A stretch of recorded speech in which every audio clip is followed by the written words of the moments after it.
Electron dot গঠন এবং Luis dot গঠন মনে রাখতে পারছো না? Let's crack it in 1 minute. Electron dot গঠন কাদের ক্ষেত্রে দেখা যায়? শুধুমাত্র আয়নীয় যৌগের ক্ষেত্রে। এবং লুইস ডট গঠন কাদের ক্ষেত্রে দেখা যায়? শুধুমাত্র সমযোজী যৌগের ক্ষেত্রে। কিসের জন্য এরূপ হয়? আয়নীয় যৌগ কিসের জন্য গঠিত হয় বা কোনো সমযোজী যৌগ প্রত্যেক পরমাণু চাই তার বহিস্থ কক্ষপথে অর্থাৎ ভ্যালেন্স অরবিটালে অষ্টপূর্তি করতে, তার স্থায়িত্ব অর্জনের জন্য। সেজন্য কেউ ইলেকট্রন গ্রহণ করে, কেউ আবার বর্জন করে।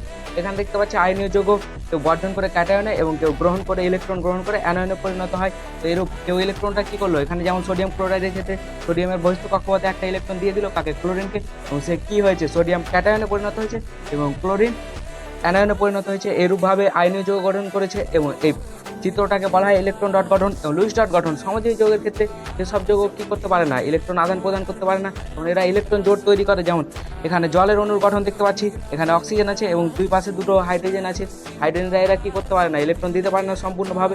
এই জন্য এরা কি করে? স্থায়িত্ব অর্জনের জন্য এরা সমযোজী বন্ধনে আবদ্ধ হয় এবং সমযোজী বন্ধনে আবদ্ধ হয়ে এরা প্রত্যেকে স্টেবিলিটি অর্থাৎ স্থায়িত্ব অর্জন করে। সেজন্য এইভাবে এরা কি করে? লুইস ডট গঠন করে। এই চিত্রটাকে বলা হয় লুইস ডট গঠন। তাহলে এরকমভাবে ফিজিক্যাল সায়েন্স শিখতে ফিজিক্স অরবিট চ্যানেলটা সাবস্ক্রাইব করো এবং ফলো করো।